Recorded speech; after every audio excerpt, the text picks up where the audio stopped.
Black Star Network is here.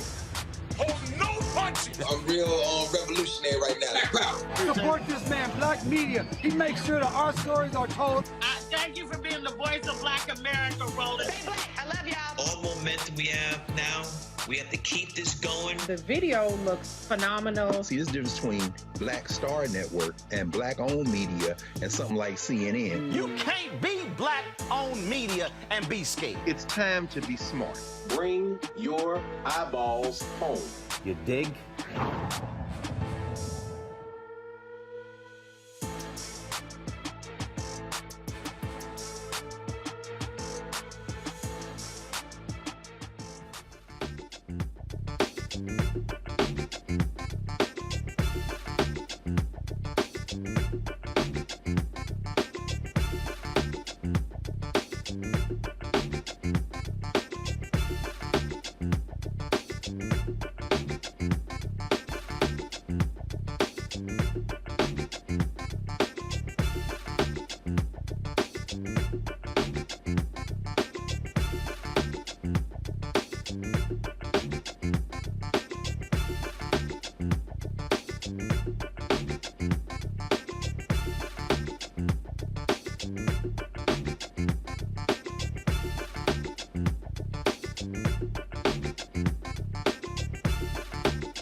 Today is Thursday, September 29, 2022. Coming up on Roland Martin Unfiltered, streaming live on the Black Star Network. Ginni Thomas, the wife of Supreme Court Justice Clarence Thomas, was questioned today by the House January 6th committee.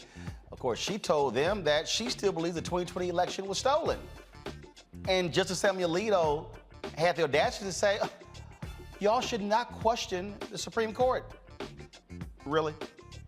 Folks, we lost another great one. Grammy-winning rapper Coolio died after being found unresponsive on a bathroom floor inside a friend's home. We'll share those details with you. The life expectancy for black men has decreased in America, and it is 4 years shorter than our white counterparts. We'll have the newly elected president of the National Medical Association break down this new study. The state of Tennessee still owes the state's only publicly funded HBCU, Tennessee State, more than $500 million. Dr. Jeff Carr will join us to explain why the state hasn't signed that check yet. Also, Jackson, Mississippi has been begging for funds to update its water system for years. The current governor has admitted to blocking funds the city needs when he was the state treasurer. Mayor Chokwe Lumumba will join us for an update on the city's water crisis. And a new study finds that black girls are more than 4 times more likely to get suspended from school. We'll talk to the study's author and the executive director of an organization with programs to help those girls get back on track. Plus, we'll tell you why several Republican-led states are suing President Joe Biden over his student loan forgiveness plan. I guess those states don't have folks who actually owe student loans. Or could it be the students who do owe, they're black? It's time to bring the funk on Roland Martin Unfiltered, the Black Star Network. Let's go. Martin, he's got it. Whatever the biz, he's on it. Whatever it is, he's got the scoop, the fact, the find. And when it breaks, he's right on time and it's rolling. Best believe he's knowing. Putting it down from sports to news to politics. With entertainment just for kicks, he's rolling. It's on go, roll, y'all. It's Roland Martin, yeah.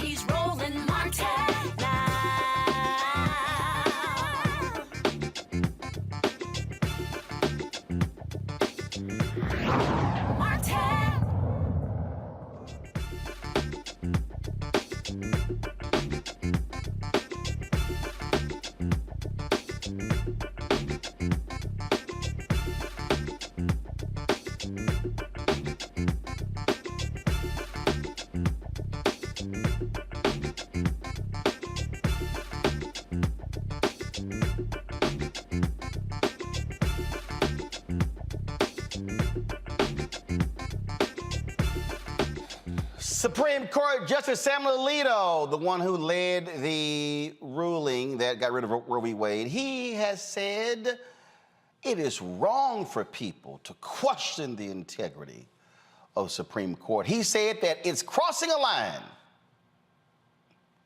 He said that today, y'all.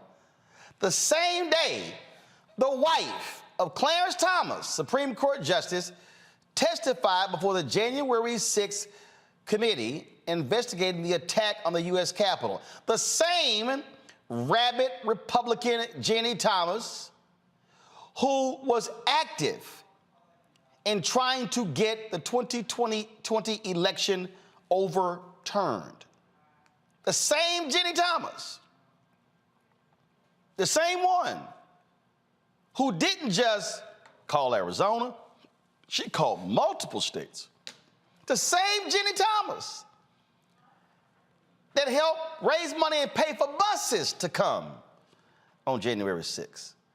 And you actually want me to believe that Clarence did not know what his wife was doing? You've got to be outside your damn mind. And check this out. Congressman Benny Thompson, the chair of the committee, was there for about an hour today. He said her trifling ass sat before the committee and said she still believes the election was stolen. And Alito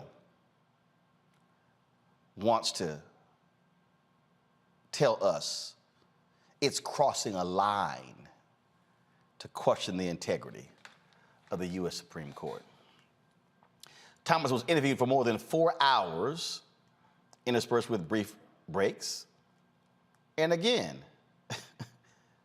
Thompson said she answered some questions and said that if Thomas provided committee investigators with something of merit, it will be included in the panel's next public hearing.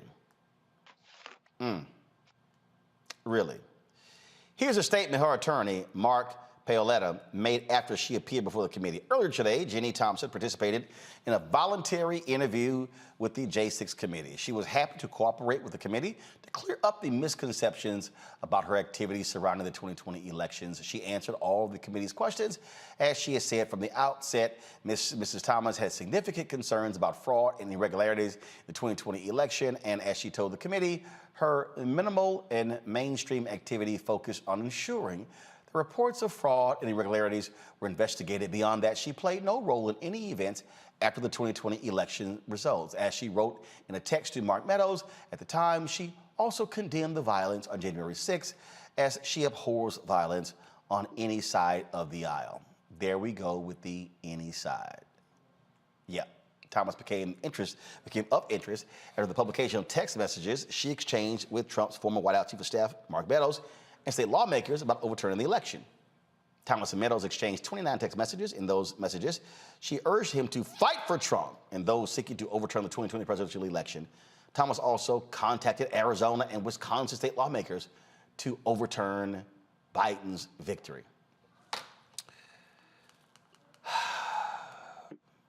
These insurrectionists are exactly who we thought they were.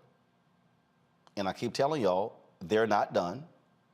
They want to put people in office who are going to continue the BS that they are involved in. I just keep trying to explain that to people. I understand why people don't believe that, but I can guarantee you these thugs are not going away. They're going to continue to create as much mayhem as possible against the American people. Joining me right now, Dr. Greg Carr, Department of Afro-American Studies, Howard University. Dr. Niambe Carter, Associate Professor, University of Associate Professor at Howard. Also, Jason Carter, Jason Nichols, Senior Lecturer, African American Studies Department, University of Maryland, College Park. Sorry, Doc. So you left Howard. Where are you now? I did. I'm at University of Maryland. Got it. All right. Well, I see. They didn't tell me that. So when I saw Maryland, I was like, hold up, Jason there. I didn't realize both of y'all were at Maryland. So glad to have you both. This is, I want to run this here. This is an ad that Don Winslow, he put up today, of course, very quickly, dealing with this crank Ginni Thomas. I want to go ahead and play that. I'm going to go to the panel. Watch this. When your husband is a Supreme Court judge, you get a lot of special privileges. I can do whatever I want, and no one can stop me. People are saying I broke federal and state laws, but when you're Clarence Thomas's wife, it just doesn't matter. They can't touch me.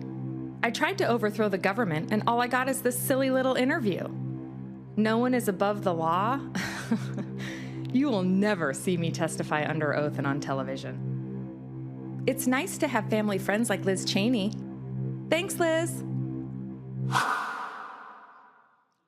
Now, Niamey, the reason Don took a shot at Liz Cheney there because she was very much involved in not wanting Ginni Thomas to come before this committee. For all of her anti-Trump stuff, she was quite protective of this MAGA Republican.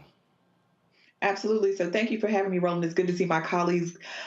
Look, Ginni Thomas is in a rare position. She has supporters and protectors on all sides, not limited to her husband, also the very powerful Liz Cheney. And that's why we need to be careful about giving these Republicans, slaps on the back for doing the bare minimum, which is their job.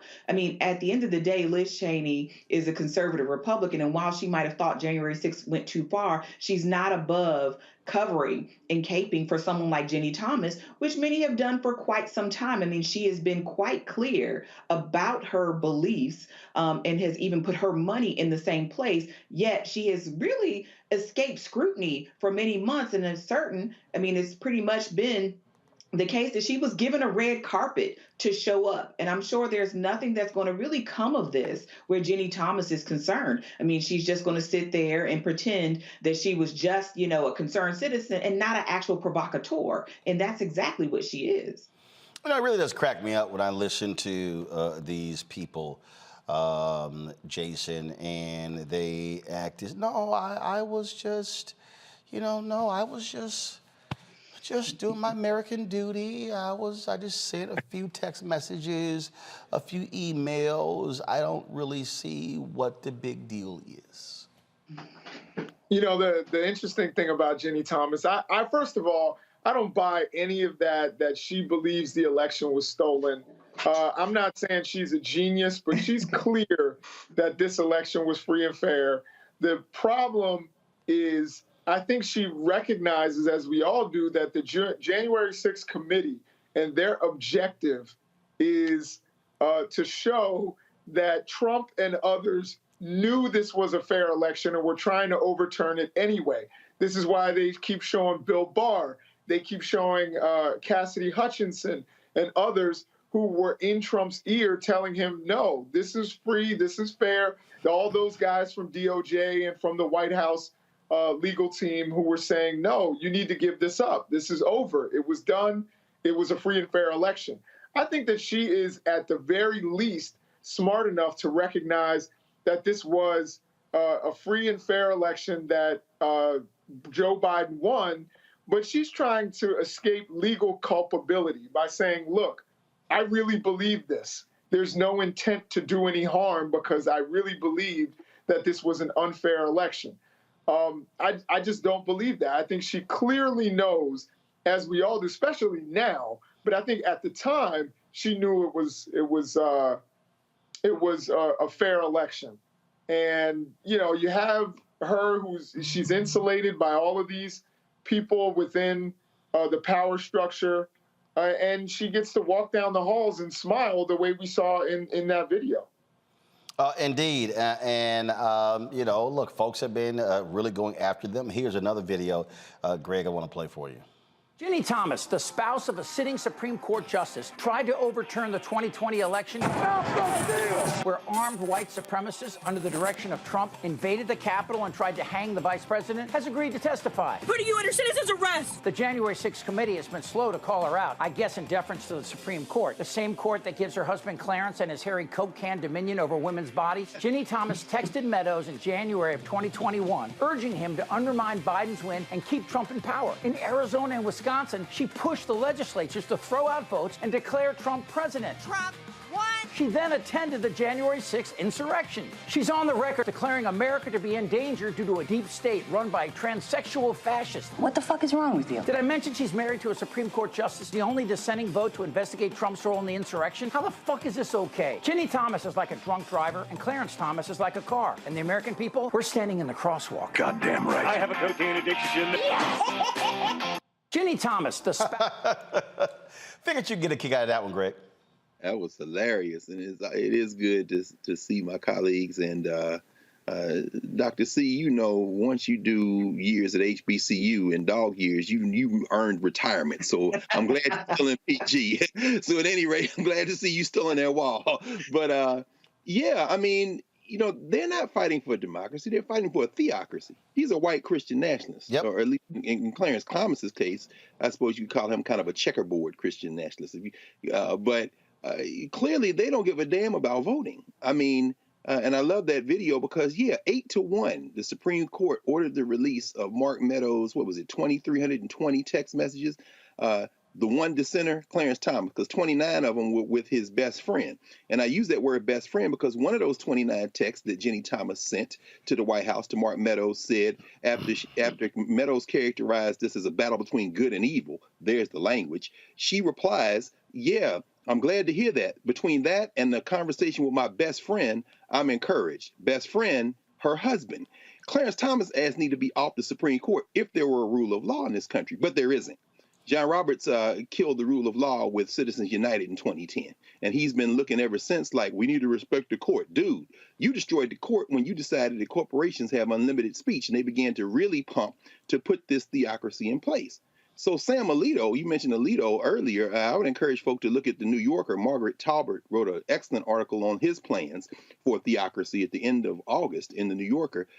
Remember, Alito is the one that tried on the 28th of October to slow down allowing absentee ballots in Pennsylvania, and then on November the 6th, ordered any ballot that came into Pennsylvania after Election Day to be sequestered in case they could be thrown out. He did everything he could to stop the election of Joe Biden. But, you know, I only have so much sympathy for Joe Biden because Joe Biden threw Alita Hill under the bus. I'm old enough to remember 1991. But at any rate, I'm saying these people are fighting for a theocracy. They are fighting and they don't give a damn. And so it'll be interesting to see as these Proud Boy insurrectionists, or is it the Oath Keepers? I guess Oath Keepers are on trial using Reconstruction era legislation. That's the same statute that Benny Thompson filed that federal lawsuit, Civil Rights Act of 1866, to say you all tried to overthrow the government. That's still good law in the books if there's a rule of law in this country, but that's really what's on trial, isn't it? The rule of law in this country. Indeed, this is an ad that the Lincoln Project put together with regards to Ginni Thomas. Justice Clarence Thomas is compromised. On January 19th, 2022, Thomas was the only Supreme Court justice willing to help Trump and his allies hide from justice over the January 6th insurrection. Thomas did not hide that he was willing to grant Trump's request for secrecy, but it wasn't just to protect Trump and his conspirators. It was to protect his wife, Ginni Thomas.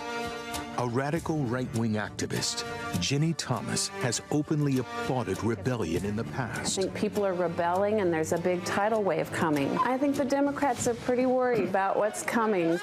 And the lead up to January 6th was no different. Ginni Thomas used her direct line to Trump's White House to push for the overturning of a free and fair election, even attending the rally that would ultimately end in an attack on the U.S. Capitol. None of this would be known if Justice Thomas had gotten his way. The January 6th Commission can't do their job if one of the most powerful men in the country is using his seat to protect his best friend. Clarence Thomas must recuse himself because he took an oath to protect the Constitution, not his wife. And Niambe, that right there is all we need to know. And the fact that the Supreme Court to this day has not created a code of ethics. This man is literally ruling on cases involving things his wife was involved in. The conflict of interest is extremely clear. It is a neon sign, LED light, damn near a sun ray coming down. That's what we're seeing. Well, absolutely. And I think the thing about the Supreme Court is when we look to the Constitution, I mean, it's really designed with very little structure, right? You don't even have to be an attorney to be on the Supreme Court. I mean, and these are lifetime appointments. And that's why they're also dangerous, because we're stuck with these people for quite some time. And certainly they have no incentive to police themselves. And even if someone thought, this doesn't look right, Clarence, you might want to step off, no one has really pushed him on it. John Roberts certainly hasn't. I mean, for the reasons that Dr. Carr here talked about, but also because where's the pressure going to come from, right? They're supposed to be the court of last resort, and nobody's really questioning them about anything that they do. And no one's ever, or not moved with this court in particular, to push them off. I mean, we knew that Clarence Thomas was compromised even before this moment. Remember, Ginni Thomas was the same woman calling Anita Hill at her work phone 20 years past his hearings, telling her that she needed to apologize to her husband. So this woman has a history of harassment under her belt even before January 6th. And I'm just wondering, how far is this going to go? I mean, clearly the Supreme Court doesn't care about its own credibility, but certainly I think we have to think about as a nation what it is we want to do. Now, it's going to take a while because Congress doesn't also want to touch this branch, but there is nothing that doesn't, or that prevents, Congress from modifying the Constitution and modifying their duties as the court of last resort. Now, of course, that's pretty extreme and it's likely not to happen, but it is not as if we have nothing that we can do to make this branch be more accountable. We just haven't done it. And now, looking at them to do it for themselves, I really doubt that's going to happen. And certainly, we know the Republicans aren't going to ask for the court to be more accountable. And it started, I guess, as an idea that the court should be above the fray politically. But certainly they have put themselves into politics, and we should probably treat them more like politicians rather than lifetime officials. Well, absolutely. And I fundamentally am against a Supreme Court justice having a lifetime appointment. I'm just against that. I mean, hey, fine, if you want to say 20-year terms, but Jesus, lifetime? Nobody can be good at everything for all their life. Like, are you serious? Again, Jason, and Biden doesn't want to go hard. It's not like, whatever that BS commission he had, whatever the recommendations, whatever. Yeah, no, it's disappointing because Republicans are always willing to play hardball to the point where they were willing to literally storm the Capitol. Now, I don't think we should go to that extreme, but one of the things, there are many things on the table, of course, pushing Puerto Rico to become a state, potentially, if they don't want to be independent, which I'm probably more leaning towards independence. But if they want to be a state, bring Puerto Rico in and the District of Columbia. Maybe even, and these are some radical ideas, but breaking up California so that you get more senators in the Senate. Of course, court expansion in terms of the Supreme Court. You can expand the court. The court has had fewer members than 9 and more members than 9 several times throughout our history. And these were ideas that were being discussed with Joe Biden, and Joe Biden would kind of flirt with them. But once he got into his office, he didn't want to touch them. And my thing is, Joe, you're already unpopular. Like, go for it. Go balls to the wall. Like, go out and start taking some bold action to secure the future of the nation. And it doesn't seem like he's willing to consider any of that. This is what we know, and I said this on ABC to Chris Christie's face, and I keep telling people this, Greg. The Republicans do not care about norms. They're not worried about, oh, what will people think?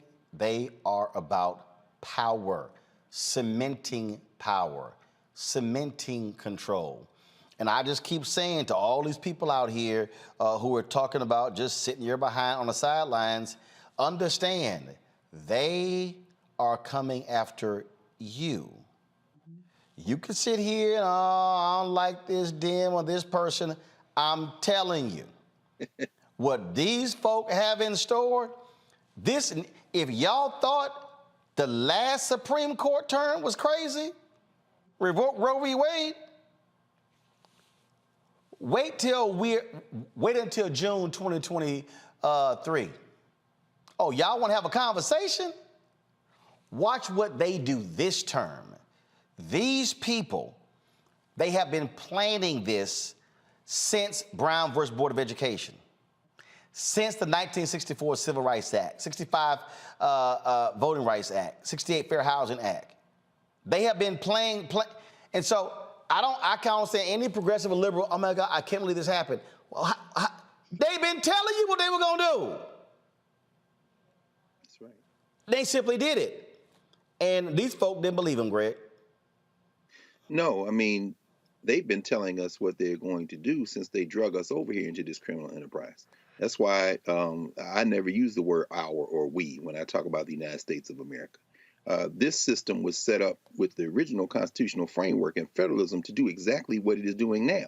Now, sure, Washington and Madison and the rest of them, well, in addition to not ever being able to imagine that Lizzo was going to play his flute, James Madison never would have imagined, and that a black woman would give her permission to do it. Shout out to this Librarian of Congress. I just love that. But at any rate, James Madison never imagined that this criminal enterprise would take up from the Pacific to the Atlantic. But he set up a system so that even as it did, white minority rule is literally poured into the structure. So I think, Dr. Nichols, I think that is a fascinating possibility. And I think that it is an increasingly possible possibility as the demographics shift and as this thing fractures, because these white nationalists are going to overburden this federal structure. They've tried to break it several times. They tried to break it in the 1840s and 50s. I mean, y'all go read Dr. Carter's book, American Wild Black. She'll walk you through that whole thing. You walk them through it, Doc. I mean, Martin Delaney, I'm like, let's just get the hell out of here. Even as they come back and fight in the Civil War, but they tried to break it in the 1850s and 60s. They tried to break it again in the 1960s and 70s. They are not going to be satisfied until they break it, because what they don't seem to understand is that many people in this country and more people in this country are not going to concede to white nationalism in the name of, quote unquote, the soul of America. There is no we, there is no soul. And I for one, encourage them to keep it up. Because Sam Alito don't carry no weight in North Philly. He don't carry none in Southeast D.C. And he better have an armed guard out there at Supreme Court, because I'm not saying anything violent will happen to him, but there is no respect for the rule of law when there is not a basic humanity at the center of that concept. And all of world history teaches us that. All right, folks, got to go to a break. We come back more on Roland Martin Unfiltered, including Coolio passing away at the age of 59. Hurricane hitting Florida, now on its way to Georgia. Loss of death. But you know what's also interesting? Don't y'all find interesting? All these Republicans, now all of a sudden, thank you, President Biden, for that federal aid. The same federal aid they complain about when other people get it. See, it's amazing what happens when stuff happens to you. Now, all of a sudden, you want that money. Download the Black Star Network app, Apple phone, Android phone, Apple TV, Android TV, Roku, Amazon Fire TV, Xbox One, Samsung Smart TV. Also, join our Bring It Fun fan club. Send check or money orders to P.O. Box 57196, Washington, D.C. 20037-0196. Cash App, $RM Unfiltered. PayPal, R Martin Unfiltered. Venmo is RM Unfiltered. Zelle, Roland at RolandSMartin.com. Roland at RolandMartinUnfiltered.com. if you're on YouTube and also other platforms. Hit the like button and the share button, okay? We should easily be at 1,000 on all the platforms. And, of course, don't forget to get your copy of White Fear, The Browning of America is Making White Folks Lose Their Minds. Every time something happens, all I keep saying is hashtag we tried to tell you. Get it at Ben Bella Books, Amazon, Barnes & Noble, Indie Brand, IndieBound, Bookshop, Chapters, Books A Million, Target. Also, if you want to go order from a black bookstore, do that to support black bookstores. You can also download it from Audible. I'll be right back.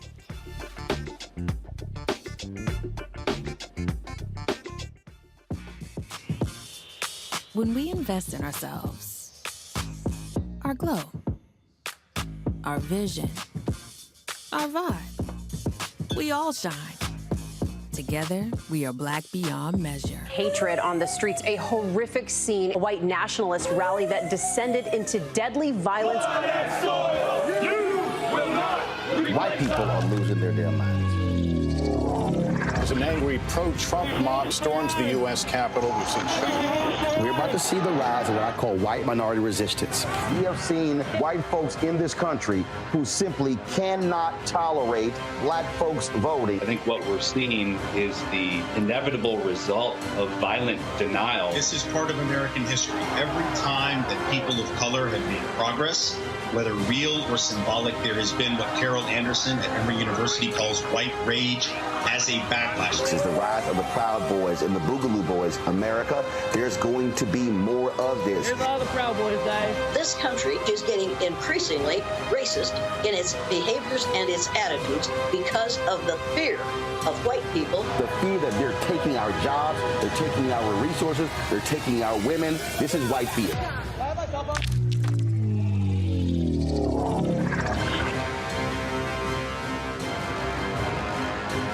When we invest in ourselves, we all shine. Together, we are black beyond measure. Hi, I'm Gavin Houston. Hey, what's up, y'all? It's your boy, Jacob Lattimore, and you're now watching Roland Martin right now.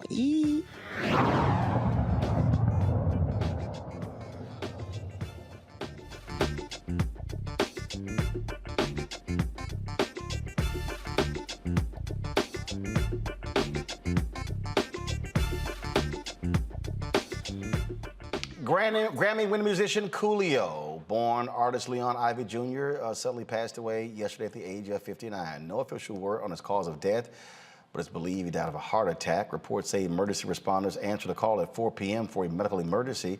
They found Coolio unresponsive and performed resuscitation efforts for approximately 45 minutes, but he could not be revived. Coolio released 8 solo studio albums. He is best known for his Grammy-winning song, Gangsta's Paradise, which was on the soundtrack for Dangerous Minds. His talents reached far beyond the music as he wrote and performed the theme song for the Kenan and Kel show. He starred in several films like Batman and Robin, Get Over It, and Daredevil. In 2008, he starred in his family's reality TV show, Coolio's Rules. His longtime manager, Jerez Posey, released this statement yesterday. We are saddened by the loss of our dear friend and client Coolio, who passed away this afternoon. He touched the world with the gift of his talent and will be missed profoundly. Thank you to everyone who has listened to his music and everyone who has been reaching out regarding his passing. Please have Coolio's loved ones in your thoughts and prayers. He was 59 years old. Now, folks, that is something that is, you got to think about it when you look at his death and DMX and so many others. A number of black artists who have passed away in their 50s, even before they reached the age of 60. In fact, in the past couple of years, we've seen a dramatic increase. Here's a graphic of some of those folks, okay, right there. Malik B, 47, DMX, 50, Black Rob, 52, Prince Marky D, 52, Kango Kid, 55, Biz Markie, 57, Shock G, 57, Coolio, as I said, 59, and Hub, 62 years old. Now, a nationwide National Institutes of Health study has found that black populations have far shorter life expectancy than white folks. For black men in the U.S., our life expectancy is 4 years shorter at 74 years old than white men. Joining me now to talk about this is Dr. Garfield A. Curtis, the newly elected 123rd president of the National Medical Association, a professional and scientific organization representing the interests of more than 50,000 African-American physicians. Doc, glad to have you here. So, I mean, when you see that list, when you see, I mean, individuals passing 20 years before the average life expectancy. What does that tell you? What does that say about what's happening with the health of black men in this country? Well, good morning. Excuse me. Good afternoon, Roland. Thank you for having me on. When you think about the stress and the life that black people have to go through in general, it is not unfathomable to think that the lifespan would be shorter than whites. I mean, blacks and people of color tend to live in communities that are underserved in terms of health care, in terms of quality of air, in terms of places to exercise, places to walk around safely. And so it's not surprising that lifespan may be lower because your body needs exercise, your body needs clean air, your body needs clean water. And I think these things all affect life expectancy significantly. And when we talk about that, I mean, obviously, when we think about drinking, we think about smoking, we think about just so many other things. And so what are your fellow doctors saying that we should be doing to counter this? Well, I think that what we have to realize is that prevention is better than treatment. And so we have to continue to advocate and educate our patients on exercise and good habits in terms of eating. You know, the National Medical Association, every year, we do something called Walk a Mile with a Child, which is a community event we do depending on where our convention is. This past summer, our convention was in Atlanta, and we did it in Independence Park. And what it's essentially designed to is to educate the population on healthy eating, healthy exercise, very simple things that you can do, jumping in place, walking, jogging, and also the benefits of, just simple water over having drinks with a lot of sugar in them. And so what we as physicians do and continue to do and need to enhance is that kind of education to our patients. Because, again, sometimes in the areas where we live, it's very difficult. There are no safe playgrounds. There may not be, safe sidewalks. They may not be safe communities. And so we just have to continue to educate patients on what they can do in their environment to stay healthy. One of the other issues, obviously, how we are impacted by stress. Absolutely. I didn't get there yet, but that's absolutely right.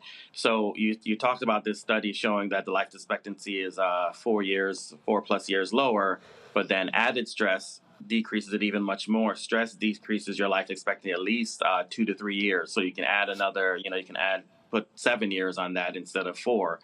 And so, it's not surprising, like I said, because of some of the environments that we have to function in and live within. Questions from our panel. Jason, I'll start with you. So one of the things, I guess, I'll start with a statement, and that is that, if you go to certain particular areas, like I was looking at Philadelphia, for example, where the life expectancy for a black male in Philadelphia is 69. So you barely get to actually get your Social Security before you're already on your way to passing.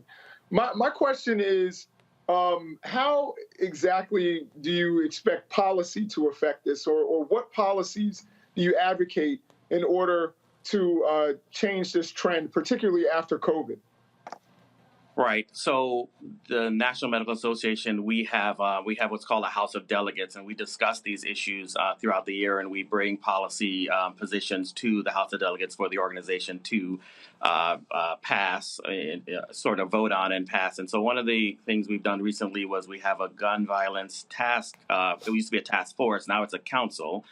And their council is focused on common sense gun laws, advocating for adults younger than 18 not having being able to have a gun, because I think violence has a lot to do with the decreased life expectancy that we see, especially with black males. And so that's one of the ways we do it. We also work with our partners with the Congressional Black Caucus to talk about, again, healthy lifestyles, talk about our moms who are dying in childbirth, how to educate themselves on what to do. But I think a lot of gun violence is one of the problems. And then, again, healthy eating. Cardiovascular disease is one of the most common things in the African American community, and that is killing us. And cardiovascular disease comes from poor eating, it comes from stress, it comes from smoking. So we also advocate to decrease those sort of things in your lifestyle. That's why I'm a huge advocate, just cussing folk out, just to keep your blood pressure down. Greg. But the food is so good. No, thank you. That's funny, Roland. No question. I guess the spirit of Reese is strong here tonight. No, that's but Dr. Clooney, thank you, of course, and of course the NMA, one of our foundational kind of bedrock organizations. I'm thinking about as Roland raised the issue of stress. Some of the small things we might be able to do to relieve stress. I'm thinking about a colleague of ours at Howard, Jules Harrell, who has, he's spent his career studying this. Okay. And sounds good. Something like an encounter with the police, something as simple as just that little shock to the system can, affect, taking a few seconds, maybe out the end of your life, the way I hear Jules talk about it. I'm wondering if you think that there are techniques that we might be able to practice in terms of mindfulness, meditation, calming, breathing exercises. I mean, this is something that doesn't cost anything. You can be in a food desert and still do that. Any suggestions on micro techniques we might be able to take up? Yeah, I mean, I think you said it right there. It's not my area's expertise. I'm a high risk obstetrician, but I do believe in the benefits of meditation and sort of planning your life and thinking it through, and just being still for sometimes. But again, in our community, it's not so simple. There are a lot of alternate issues to deal with in terms of community issues, and but definitely meditation. Everyone can benefit from that, and I think that is creeping into the medical curriculum more and more. And so I hope that does continue. Nyambi? Hi, Dr. Clooney. I'm curious about how these individual choices coupled with these systemic things are being addressed, in particular around medical education, and how we perhaps, steer people away from or into medical offices, right? Sometimes people have a bad experience and they don't want to go to the doctor anymore, or they don't feel like they're listened to, right? There's some evidence that when Black people complain about pain or other things, they're dismissed. So how do we take a more proactive step so that we can get people into primary care doctors on a regular basis to get physical so that we can maybe catch things earlier as opposed to responding to them when we're in a crisis, if we have an opportunity to respond at all? Right. Well, I think there's a lot of data that shows that Black patients do better with Black physicians. So we have to advocate for physicians, Black and female, male and female students going into medicine and helping them through that pathway. But as the NMA, we're the trusted messengers, and we have been partnering with churches, community leaders, community service agencies to get the information out to patients about things like screening, how to eat right, because we know that a lot of times there are not good supermarkets in the area that serve good that have good foods available. But we have to partner with those kinds of people because the clergy and community workers are probably the most not as trusted as physicians, and we have to let them know that we're partners with them and we hear them. I was talking to a physician today. I'm at the Congressional Black Caucus meeting, and she said she had gone to a church and she just talked a little bit about cardiovascular disease. And the way she broke it down for the congregation, she said her office was flooded the next few weeks because people thought that she was someone who understood them, understood the food they ate and why the food they eat rather, and how to adjust, for that. Sometimes we go to physicians who mean well, but sometimes, not culturally competent or culturally sensitive, and they just don't understand that it's not so easy to get yogurt and and get fresh vegetables all the time. And so we, as the NMA, again, we do partner with community service workers and churches, and we're also starting to expand a little bit to partner with industry as well to sort of put out better foods, foods that are lower in sugar, and have those foods available to these communities at an affordable price, because we also know that's a big problem. You may have what we talk about food deserts, but they also talk about a food mirage, because what's the sense of having a Whole Foods in your neighborhood if you can't afford anything in there, and so nothing against Whole Foods, of course, but an expensive supermarket that can, that takes a lot when you have so many other bills to pay for. It becomes very difficult. So we as the NMA try to get the word out that way through the community, that preventative care is good, and getting them to physicians who they can trust is good as well. All right, then, Dr. Clooney, we shall appreciate it. Thanks a bunch, and good luck in your new term. All right, thank you so much. All right, then, look forward to having you back on the show. All right, folks, let's go to a break. We come back, our Black and Missing for the day, and we'll also talk about more news of the day, including the need for Tennessee State University to get the $500 million they are actually owed. I wouldn't be surprised if they actually owe a hell of a lot more money than that. This is a continuing thing we're seeing, where HBCUs, publicly funded HBCUs, are fighting their states to get that money. And we'll talk about that next. Download the Black Star Network app, folks. All platforms: Apple phone, Android phone, Apple TV, Android TV, Roku, Amazon Fire TV, Xbox One, Samsung Smart TV. Also, join our Bring the Fuck fan club. All the platforms. Of course, you can support us by sending check or money order to P.O. Box 57196, Washington, D.C. 20037-0196. Cash App, $RM Unfiltered. PayPal, R Martin Unfiltered. Venmo is RM Unfiltered. Zelle, Roland at RolandSMartin.com. Roland at RolandMartinUnfiltered.com. We'll be right back.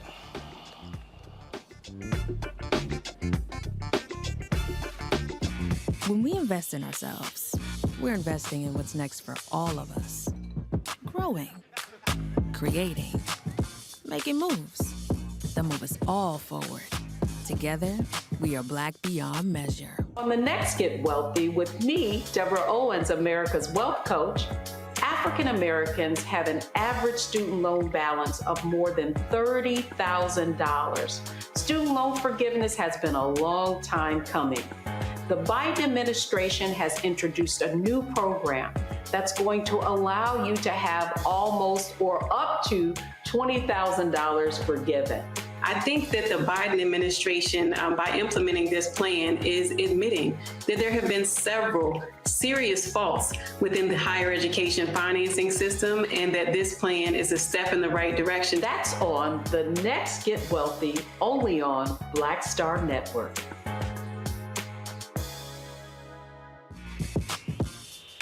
When we invest in ourselves, our glow, our vision, our vibe, we all shine. Together, we are Black beyond measure. When you talk about blackness and what happens in Black culture, we're about covering these things that matter to us, speaking to our issues and concerns. This is a genuine people-powered movement. There's a lot of stuff that we're not getting. You get it, and you spread the word. We wish to plead our own cause. Too long have others spoken for us. We cannot tell our own story if we can't pay for it. This is about covering us. Invest in Black-owned media. Your dollars matter. We don't have to keep asking them to cover our stuff. So please support us in what we do, folks. We want to hit 2,000 people, $50 this month, raise $100,000. We're behind $100,000, so we want to hit that. Y'all money makes this possible. Check some money orders. Go to P.O. Box 57196, Washington, D.C. 20037-0196. The Cash App is $RM Unfiltered. PayPal is R Martin Unfiltered. Venmo is RM Unfiltered. Zelle is Roland at RolandSMartin.com.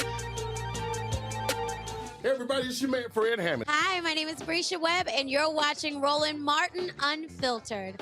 Well, I like a nice filter usually, but we can be unfiltered.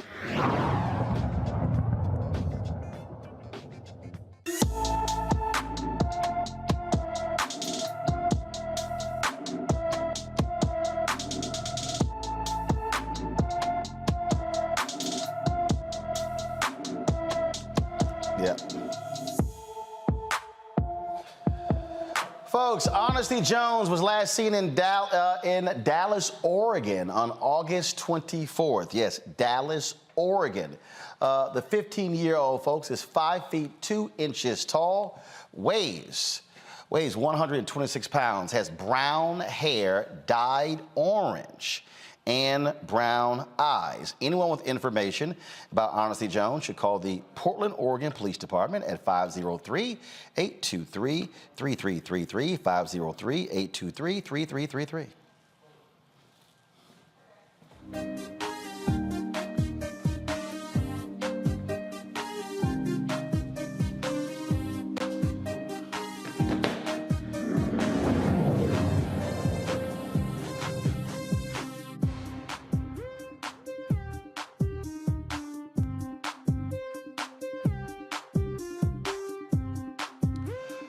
Folks, it is always about the money, always about the money. We're seeing that, of course, when it comes to our publicly funded HBCUs. Look, there are 107 HBCUs in the United States.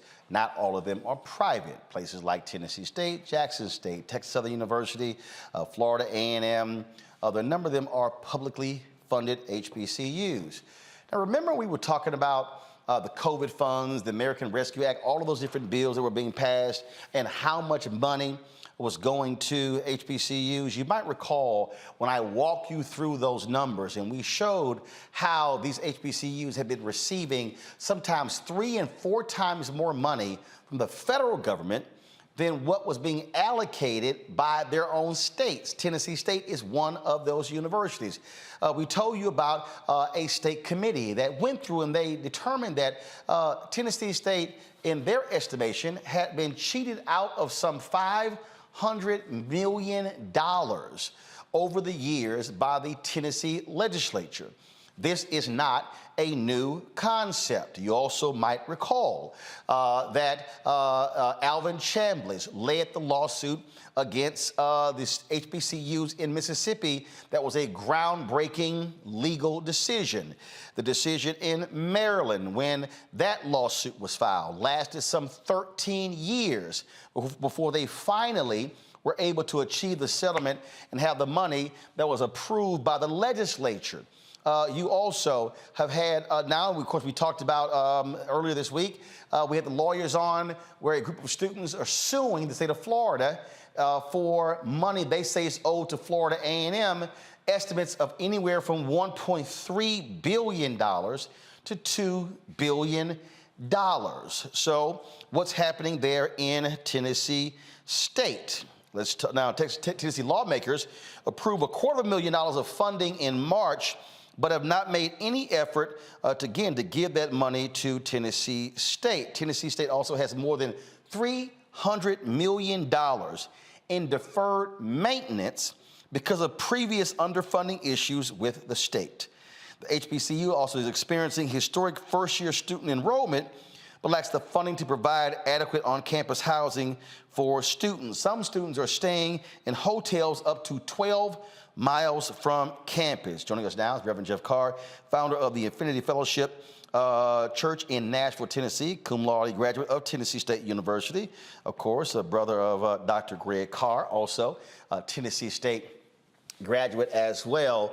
You know, one of the things that we have talked about on this show, and we went over this last week, you've got about 230,000 students who are enrolled in HBCUs. About 20% of those students are non-Black. Some are 1.5 to 1.6 million who are enrolled in PWIs. And you know, Scott Bolden when we talked about this last week, he said, hey, if the Black students at PWIs decide to go to HBCUs, they literally would not know where to place them.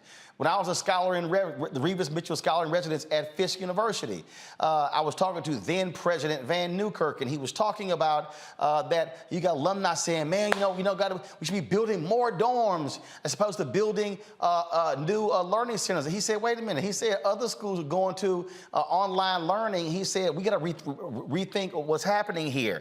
And so to that point, Jeff, what we're seeing is all of the attention, all of the focus, and it's renewed focus of folks who say, let's go send our kids to HBCUs. There's a flip side to that when folks show up And I talked to some folks who showed up at Morehouse, and they were like, where's our housing? I've heard other people at various HBCUs literally say when it's time, when they are flying in or driving in, and they get there, and they're dealing with, there's no place for the students to stay. Yeah, and Roland, you absolutely nailed it. That's the situation here, right down the street from where I am right now, about a mile down the street, and also half a mile, there are 3 brand new hotels that can't even bring tourists in because they are booked up, holding some of the 3,900 students in the entering freshman class at Tennessee State University, the largest class in the school's history. We also have the largest class in the school's history at nearly 1,400 down the street at Fisk University, and it is about capacity. When we talk about this issue, though, we got to see the long history of what's been going on here. And it started with the 1862 Morrill Act, which created the land grant institutions and the predominantly white institutions in that case, moving up to the 1890 land grant institutions that included 19 state schools that became the predominantly African American or HBCU schools there. The rules were different, though. When we had the 1862 issue, that land grant come up, the match was provided by the state. So if the federal dollars came in, they came in at 100% match with the state. When the 1890 land grant institutions came along, they were allowed to claim a waiver that gave only 50% of a match to the institutions that came. So you've got the inability to make this match that goes on for 100 years. 1957 to 2007, in the case of Tennessee State University, our alma mater here, you have an exception that came out of a 1913 rule that allowed the state of Tennessee to only provide 1/3 of the match and to ask for a waiver there. So you see institutions like UT and Knoxville, when you hear people talk about the Vols and Go Big Orange, they have been operating for years, for a century nearly, with 3 times the amount of allocation from a federal institution because the state decided to squeeze out this HBCU. We see this replicated all across the country. What the Joint Legislative Committee discovered about 3 years ago when they met here in Tennessee was that Tennessee State was owed $540 million, $500 million that had been held back. This is not money that was just coming in surplus. This is money that was being deliberately held back by the state of Tennessee. So when this was announced for the last year, since the Chronicle of Higher Education had a really good article that explored the history of how these schools are underfunded, this money has been allocated in part. So in the 2022-2023 fiscal year budget that started July 1st, the state of Tennessee allocated a little over $300 million to Tennessee State. That has been celebrated by some people, but it's almost too little too late when you bring about the issues of deferred maintenance, when you bring about the visioning process and how do you look for growth in the future. If you're out of funds, you can't build the capacity to embrace the people who are coming. Absolutely. And we're talking about, just like we're talking about on the athletic side, universities are in an arms race. They are in an arms race where they are having to build new buildings, expand real estate. So it's one thing for people to tout, hey, let's see more of our kids go to HBCUs. But guess what happens? This group of students, they ain't just going for, hey, we giving the old college try. They're saying, yo, where's the Wi-Fi? Where's the 5G? They are not. I mean, they are demanding. They're demanding things, and they're coming from homes where they got stuff. And so the reality is, I was last week at HBCU week here in D.C. I was not there. It was an event Robert Smith, our Alpha brother, was doing, where they talked about HBCUs being tech deserts. And I saw one story where it says 82% of HBCUs are not on par where they should be technology-wise. And so what happens? Students are showing up, they don't want to hear nothing about, hey, well, our system is not this here. You see some attacks on systems. Howard experienced that last year, and that thing went on for a very, very long time, still trying to recover from that. When you have these cyber attacks, you got to have the resources to be able to recover from that. And so, it is a dire situation. And the thing that Jeff, for me, I keep trying to get folks to focus on, and I haven't checked this, but when I look at a lot of these sessions here, doing Congressional Black Caucus Foundation, ALC, the thing for me, I keep saying this, and I know folks like Roland White keep doing. I keep saying, where's the money? Meaning, it's great to have these sessions talking about this. If every session ain't dealing with money in some capacity, we're not having the American conversation. Oh, no, we're not. You know, everything has to produce something. And when we talk about money and equity, and we've had this conversation here for a long time, we've got to see production. See, what happens is we get into these circles and we feel really, really, really good, and we make each other feel as if we're doing big things by affirming each other. I think that's important, affirming the work we're doing in policy, affirming having a record number of elected officials in any given city. But the reality is, and I hope you don't mind, I know you don't mind if I'm frank, that if you're just feeling good but producing nothing, there's a word for that: masturbation. Right? That's just making yourself feel good without producing anything. The money is what is needed. Let's take, for instance, 2019 on the campus of Tennessee State University. There was a lightning strike. And because there was no improvement in the infrastructure, because of this 50 years of disinvestment from the state of Tennessee, students went without lights, they went without hot water for a time, they signed a petition, they had to protest. These are the things that I was doing over 30 years ago when we shut the campus down as student government president. These are the same issues that my brother was dealing with 3 years earlier when he was student government president and leading marches to the Board of Regents on Murfreesboro Road. All of this comes down to, are you going to prioritize this money? The political will has to be in place. Understand the context that we're speaking in. The state of Tennessee, land-grant institution, University of Tennessee, about 3.5 hours down the road in Knoxville, Tennessee. They decided that they wanted to create a domed stadium.